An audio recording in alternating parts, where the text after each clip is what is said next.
दर्शक बंधु आउ केवल सहर रे नुहे बरंग लुटपाट हेलानी ग्रामांचल घटना घटी बालेश्वर जिला जलेश्वर ब्लॉक आंबपुंजा गांव गांव पूर्णचंद्र परिड़ा नामक जड़े व्यवसायी घरे पशि लुटपाट कर लुटेरा पाखापाखि 50 लक्षर सुना गहना सहित 10 लाख टंका लुट होइतिबा अभियोग होइछि। पूर्णचंद्र प्रत्येक दिन भली आज पत्नी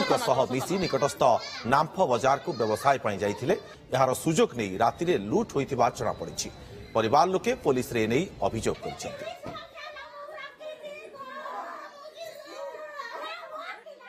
करिके मु संचय करिके मु रखी थिनी 10,000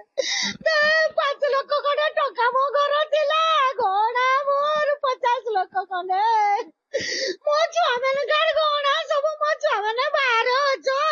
काटी कुटी के राती दिन सबने छुआत नाही जे रक्त टाको जळ करिके मो छुआ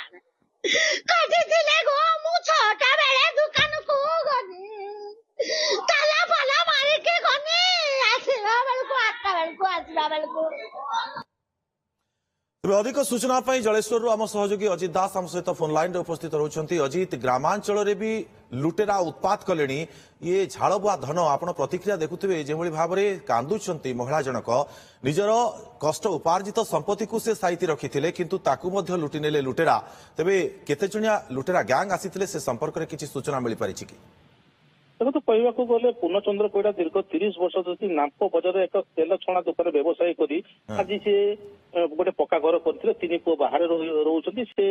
बैंक रे टंका न रखिकी आम जो प्रश्न कर बैंक रे टका रही कहले मोर बापा क्या विश्वास नहीं कारण मुझे टंका डिपोजिट करके आज मु गहना एवं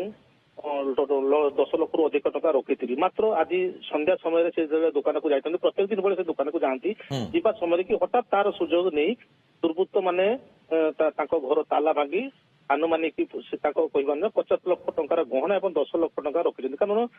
जो स्त्री अच्छे 30 वर्ष धरिकी 50 टंका 100 टंका जमे जमे गोटे जाल भितर टंका गुड़िक रखी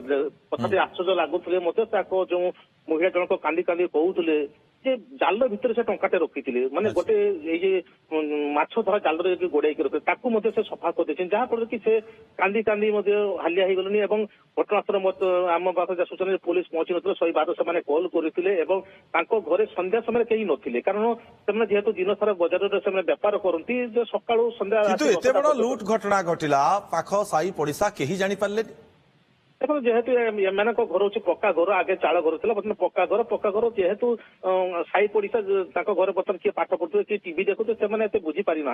हठात 4 ରୁ 5 जन दुर्बृत्त आसुवा स्थानीय लोक कहते अजणा लोक को देखी किंतु से लोक स्थानीय अंचल नुहति कि टोपी पिंधिया 2 जन लोक को देखी स्थानीय अंचल चर्चा होती किंतु आम पाखे जहाँ सूचना अच्छी बर्तमान सुधा पुलिस घटनास्थल में पहुंची ना झील जुई जी कि राति लुटेरा माने निहाती भाव में पूर्वर तो किछि रेखी करिथिबे कारण हठात गाँ को जाई लूट करबा ये असंभव कथा। देखो आम पाखे सूचना अच्छी किए संपर्क भी होता कि घर पाख लोक भी होपे गोटे कुकुर था गोटे 8 दिन आगे कुकुरटा मरी जाइए आम पाखे जहाँ सूचना अच्छी लुटा होती कारण जेहेतु आंबपुंजा पाखर निश्चित भाव में जमी आप अजित सूचना दौरान परवर्ती समय तदंत पर ही प्रकृत घटना स्पष्ट हो पार कौन कौन सब लुट होने लुट कर बहुत बहुत धन्यवाद आपको तमाम सूचना।